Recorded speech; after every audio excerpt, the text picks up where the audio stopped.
Comment pouvons-nous avoir une vie bien remplie? Eh bien, la parole de Dieu va nous donner la réponse aujourd'hui à l'émission La parole vivante.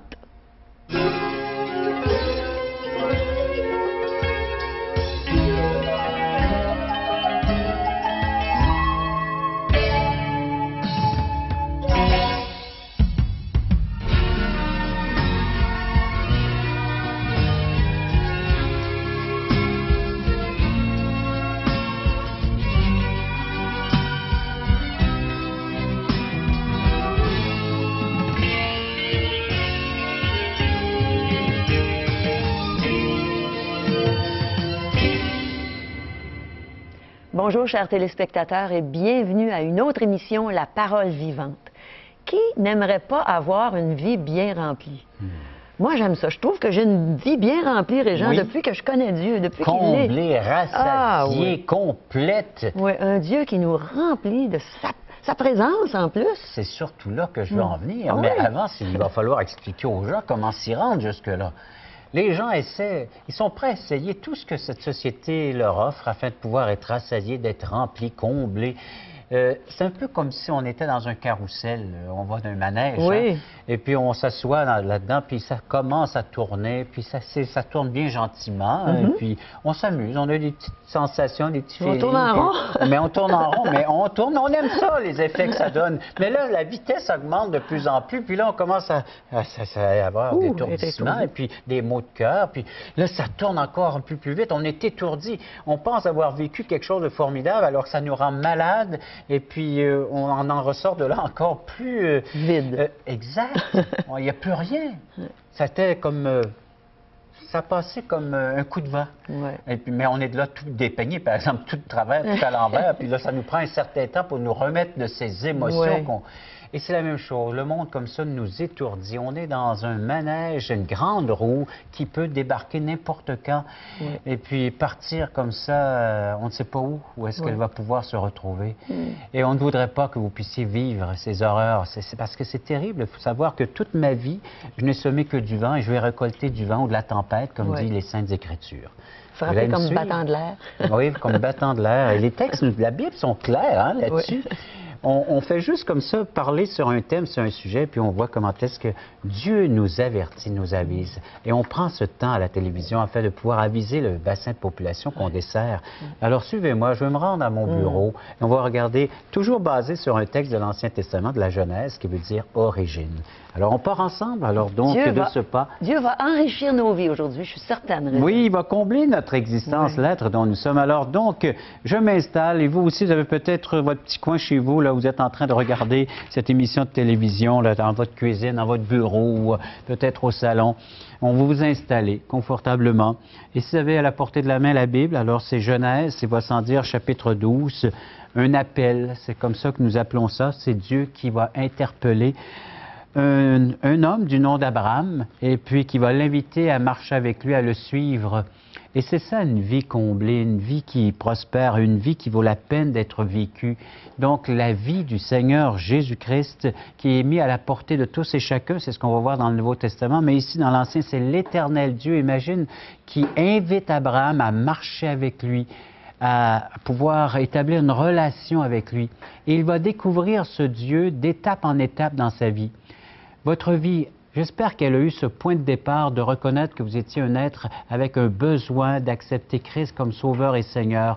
Et lorsque Christ fait partie de votre existence, maintenant, vous allez vivre, expérimenter avec lui des sensations, oui, des belles sensations, mais dans cette relation, dans cette intimité, Dieu va se révéler, va se faire connaître au fur et à mesure à travers des circonstances, des situations. C'est ce qu'on va voir avec ce personnage du nom Abraham, parce qu'il nous arrive, là, c'est tout à fait un nouveau personnage. On a quitté Adam et Ève, on a vu, il va sans dire, Noé avec le déluge, tout ça. Et maintenant, on entre dans cette quatrième dispensation, la promesse. Dieu fait des promesses à l'égard de l'être humain, à ton égard. Il y a des belles promesses.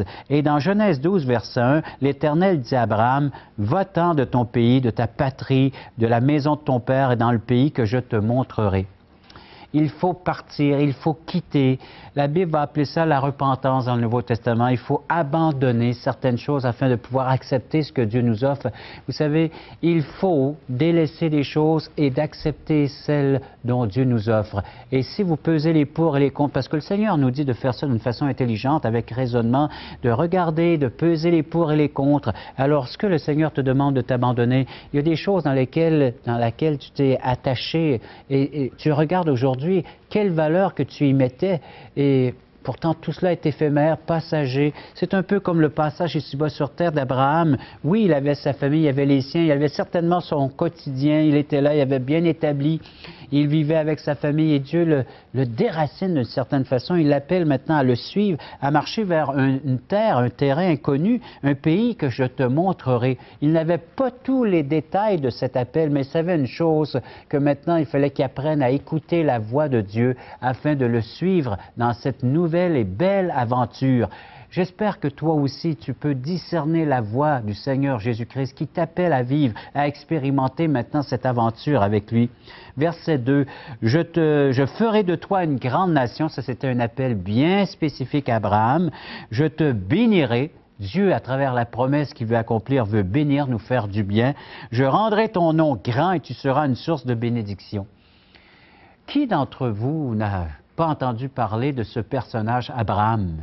Et pourtant, c'est Dieu qui le dit ici, que ton nom sera connu à la surface de la terre et tous les peuples, toutes les nations, alors entendront parler de toi. Tu seras une source de bénédiction pour toutes les nations de la terre, une source de bénédiction, un canal de bienfaits. Verset 3, « Je bénirai ceux qui te béniront et je maudirai ou je rejetterai ceux qui te maudiront et toutes les familles de la terre seront bénies en toi. » Tu peux être béni toi aussi si tu acceptes la promesse que Dieu a faite un jour à Abraham. Quelle est cette promesse? C'est de pouvoir te déclarer juste, c'est de pouvoir dire tu es maintenant mon enfant et c'est la postérité d'Abraham, une postérité non seulement physique mais une postérité spirituelle. Dans Galates chapitre 3 et chapitre 4, vous lirez ces belles vérités-là de voir et dans Romains également chapitre 4 où est-ce que vous voyez que Dieu est prêt à bénir tous ceux et celles qui acceptent Jésus-Christ, qui est l'héritier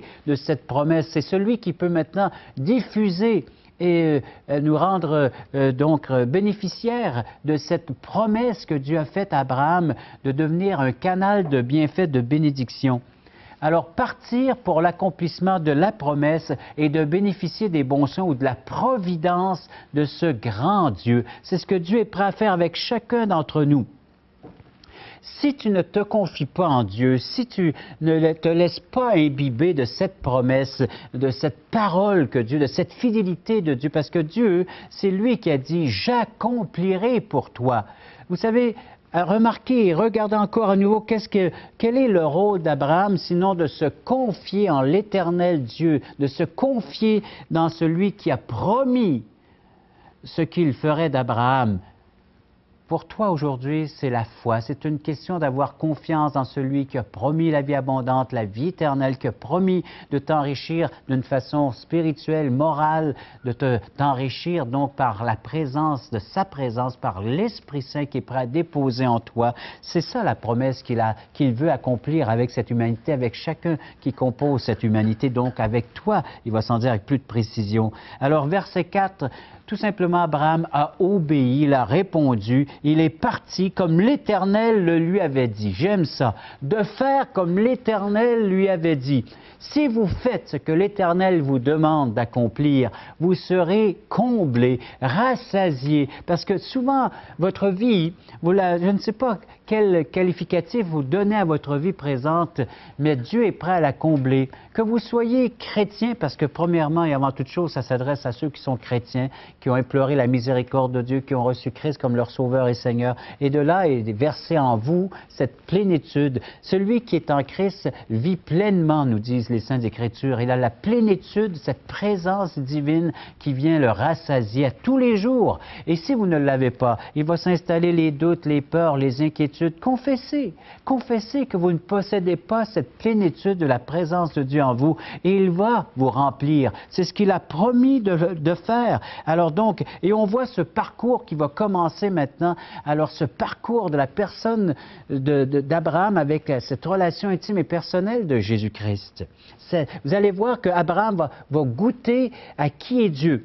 Il va être révélé, ce grand Dieu va se révéler dans cette relation intime et personnelle, il va révéler son amour inconditionnel. Vous allez voir manifester cet amour de Dieu, cette présence divine dans les va-et-vient, les déplacements et dans les relations. Vous allez voir ce couple, Abraham et Sarah, qui n'ont pour l'instant aucun enfant, aucune postérité. Pourtant, Dieu fait une promesse qui va être une source de bénédiction pour toutes les nations de la terre. Il va y avoir l'enfant de la promesse qui va venir du nom d'Isaac un peu plus tard, 25 ans plus tard. Alors là, il a 75 ans, puis lorsqu'il aura 100 ans, viendra l'accomplissement de cette promesse, source de bénédiction.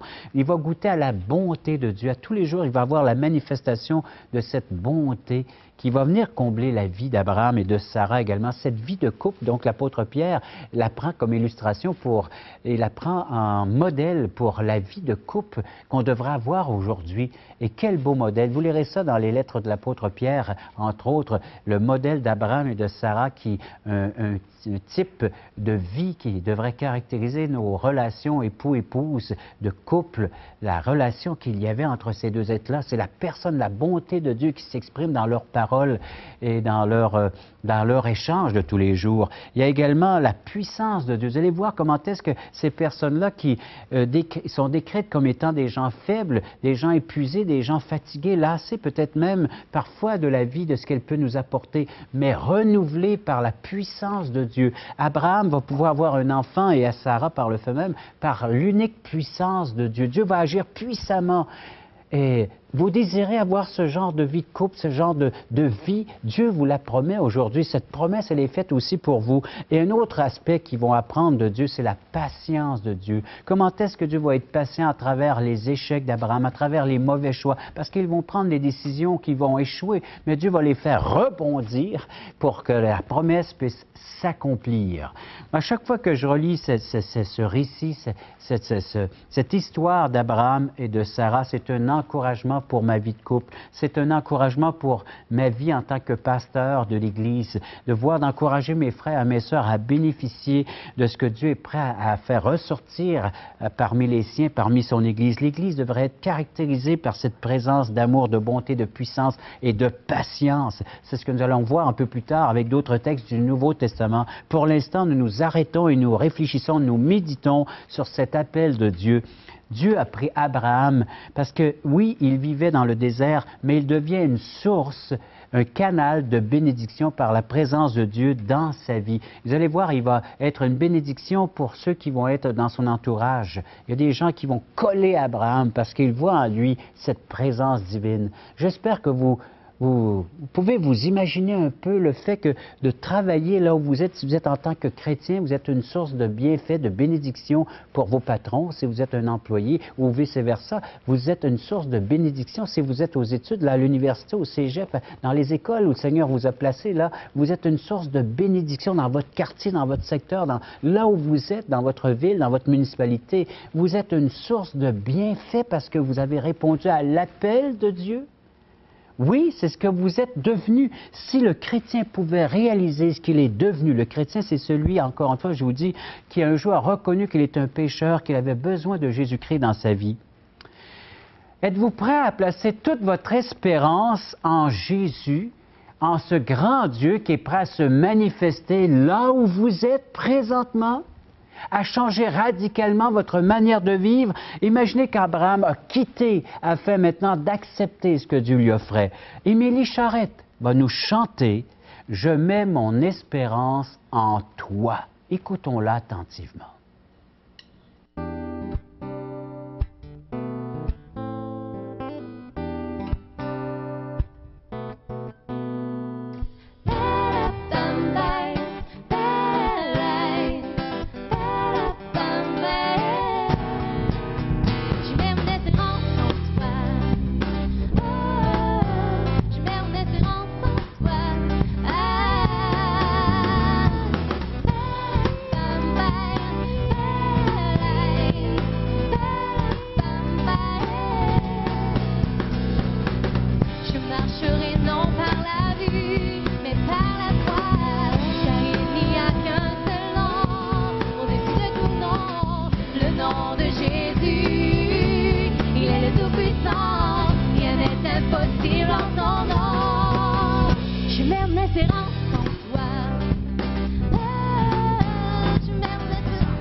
référence en toi. Ah, je mets une référence en toi. Je mets une référence en toi. Ah, bam bye, ba-da-da, ba-da-bam bye.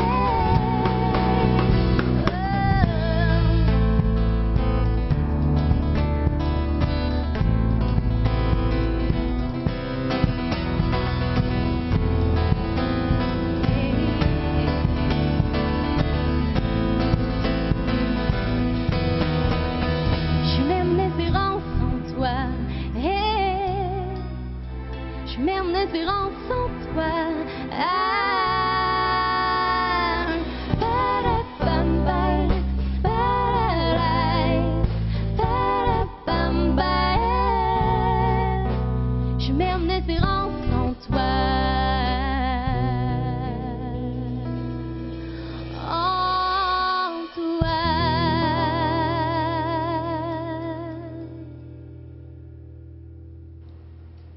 Êtes-vous prêts, vous aussi, à placer toute votre confiance en Jésus-Christ, en ce Dieu Tout-Puissant, celui qui a appelé Abraham à tout quitter? Imaginez, du jour au lendemain, toute chose est devenue nouvelle, sont devenues nouvelles. Les choses anciennes étaient passées pour Abraham. Il avait vraiment fermé la porte au passé. Maintenant, il s'est dirigé vers le futur, vers l'avenir. Mais quel avenir, quel futur? Là, en faisant confiance en Dieu, sachant que maintenant, toutes ces belles choses que Dieu avait prédestinées à lui afin qu'il puisse les découvrir, les avoir. Et c'est la même chose pour vous aujourd'hui, pour toi qui es à l'écoute. Vous savez, le Seigneur Jésus-Christ a promis une chose pour les siens, pour ceux qui croiraient en lui. Dans le livre des Actes, chapitre 1, verset 8, « Mais vous recevrez une puissance, le Saint-Esprit. » Encore une fois, toutes les choses anciennes, c'est terminé, les choses sont devenues nouvelles parce qu'on reçoit maintenant une présence, la présence divine. Vous savez, Abraham, s'il était demeuré là, ou s'il n'avait pas appris à marcher avec Dieu, eh bien, il n'aurait pas pu bénéficier de cette vie remplie, une vie prospère. Et pourtant, c'est ce que nous avons à faire, nous aussi. On ne peut pas rester assis sur une chaise. On doit bouger avec le Seigneur. Le Seigneur nous invite à être ses témoins. Et vous serez mes témoins. Et là, il les déplace à Jérusalem. Il les déplace dans toute la Judée. Il les déplace dans la Samarie. Il les déplace jusqu'aux extrémités de la terre. Bougez, mes amis. Bougez. Comme j'ai appelé Abraham à quitter son pays, sa terre natale, et de s'aventurer avec moi une belle aventure afin qu'il puisse découvrir la terre promise, la promesse que je lui ai faite, l'accomplissement. Et c'est encore à venir. Il y a encore des volets de cette promesse qui sont encore à venir. Oui, dans un futur peut-être rapproché, on ne le sait pas, mais il y a encore l'accomplissement de cette promesse inconditionnelle. Alors c'est Dieu qui a promis, je le ferai. Et c'est la même chose pour nous. J'aimerais juste vous lire encore une fois dans 2e épître de Paul à Timothée, une autre grande vérité qui appuie celle que nous sommes en train d'élaborer présentement, alors avec ces textes. Donc, ce que nous lisons à partir du verset 7, ce n'est pas un esprit de timidité que Dieu nous a donné. Alors, essayez pas de dire « Ah, je suis trop timide pour accomplir quoi que ce soit avec le Seigneur dans les relations interpersonnelles, aussi bien à l'Église que dans mon quartier, dans mon travail, ou là où Dieu m'a placé. » Mais Dieu nous a donné au contraire un esprit de force, c'est-à-dire de courage, d'amour inconditionnel. Et cet amour, c'est de penser aux autres avant moi, de mettre les autres en priorité, leurs besoins à combler. Donc, je dois faire quelque chose, je dois bouger dans ce sens-là. Et de sagesse, avoir donc le comportement même qui va honorer Dieu.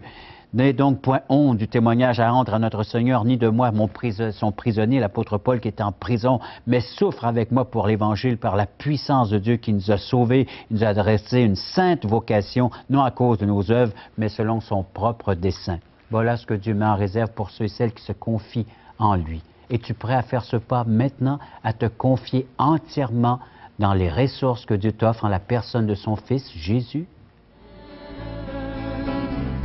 Toi qui es là, viens à la croix, Jésus t'appelle.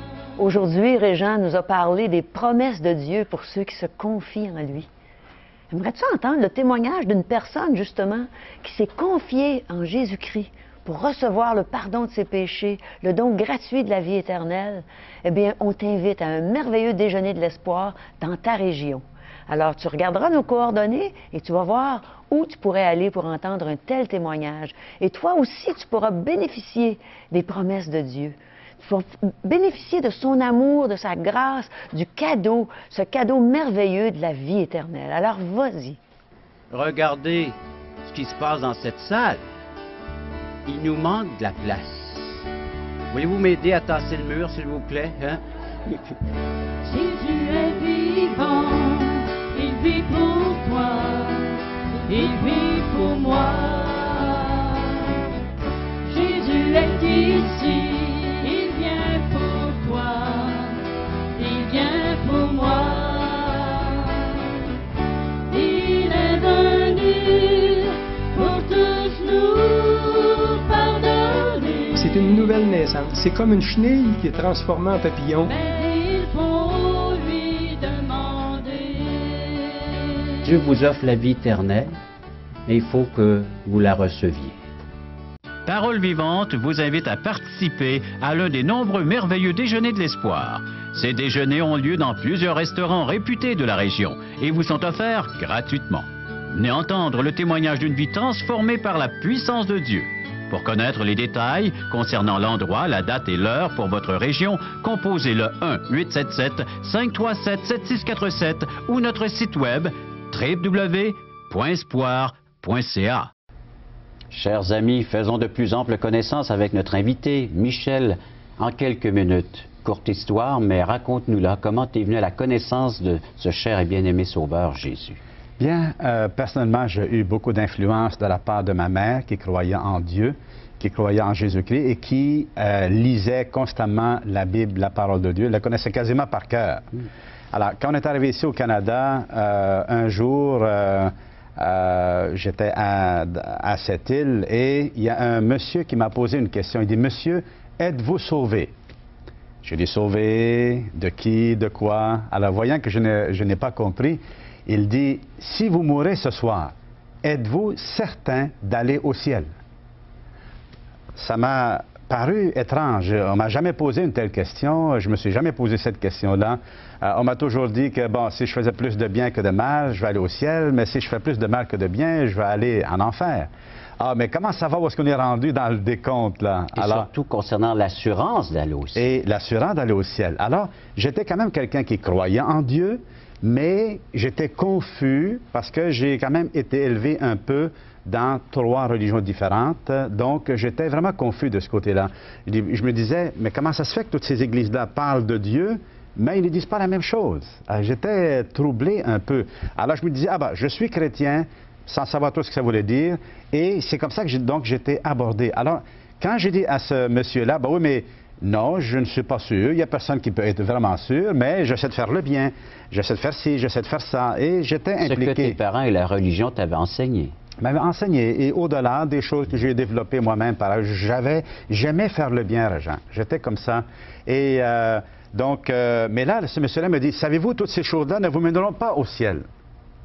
Alors, j'ai pas trop aimé ça, c'est comme si je lui donnais... Même avec 3 religions? Même 3 religions, même avec tout le bien que je faisais, avec la Croix-Rouge, avec différents mouvements sociaux comme ça, là. Alors, plus tard, j'ai invité cet homme-là avec des amis, et je me suis dit en moi-même, je vais croire qu'est-ce que je vais voir.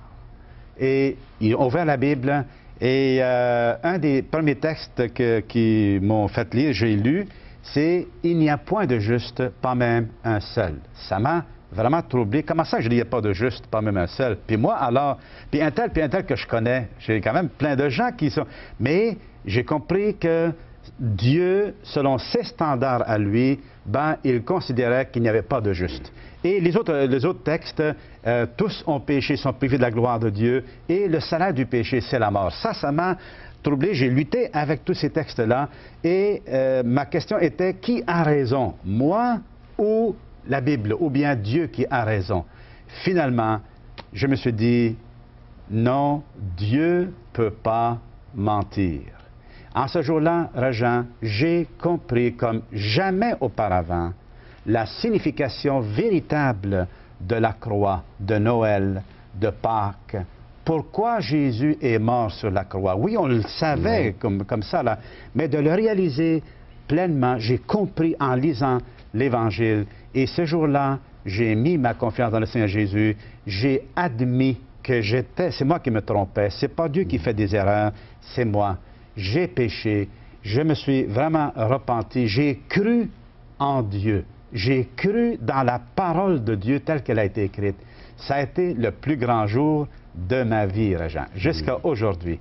Et Dieu a transformé ma vie et je suis devenu un pasteur maintenant, un prédicateur de la parole de Dieu. Et maintenant, l'assurance d'avoir une place au ciel, que le Seigneur va revenir te chercher. Tu fais parmi des siens.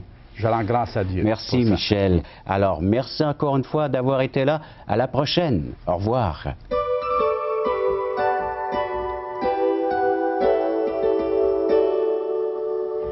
Entends-tu la voix du Seigneur qui t'appelle? Tu as dit ça au courant de ton enseignement aujourd'hui, Régent, et j'espère que tous ont entendu ce bel appel. Et si vous voulez réentendre la voix de Dieu qui vous appelle, vous n'avez qu'à faire la demande de notre littérature qu'on offre tout à fait gratuitement. Certainement. C'est une opportunité que vous avez de pouvoir entendre l'appel, la voix de Dieu et de connaître ces belles promesses. Plusieurs promesses. J'ai entendu dire un jour qu'on avait une promesse pour chaque jour à l'heure de l'année, sinon plus. Profitez-en. Les promesses sont faites par un Dieu fidèle qui a le pouvoir de les accomplir. Puis on va pouvoir devenir des bénédictions pour les autres, comme tu as dit aujourd'hui, Régent. C'est ça. Ça, il faut réaliser ça, que le chrétien est une source de bénédiction là où Dieu le place. Tout comme Abraham fut placé dans ces circonstances-là pour bénir les nations. Donc, faire connaissance avec ce grand Dieu et entendre sa voix, l'Évangile de Jean, d'entendre l'enseignement du Seigneur Jésus, c'est les désirs de son cœur, sa volonté, l'accomplissement de son œuvre pour vous. Également, aujourd'hui, l'espoir, c'est Jésus seul. Un premier petit feuillet, peut-être une première vision de ce qu'est l'homme et comment est-ce que Dieu peut intervenir chez l'homme, chez l'être humain. Les questions fondamentales, existentielles de J. Blanchard, un autre cadeau gratuit. Et Québec Espoir 2008, c'est un Nouveau Testament. Toute cette littérature vous est offerte, donc gratuitement. Comment en faire la demande? Eh bien, c'est gratuit, comme Régent a dit, et vous avez juste à nous appeler à 1-877-l'Espoir, 1-877-537-7647, ou bien visiter notre site web espoir.ca. Alors qu'on puisse tous bénéficier des belles bénédictions de Dieu. Merci beaucoup, Régent, pour ce bon message. Et on espère vous revoir très bientôt. À la prochaine!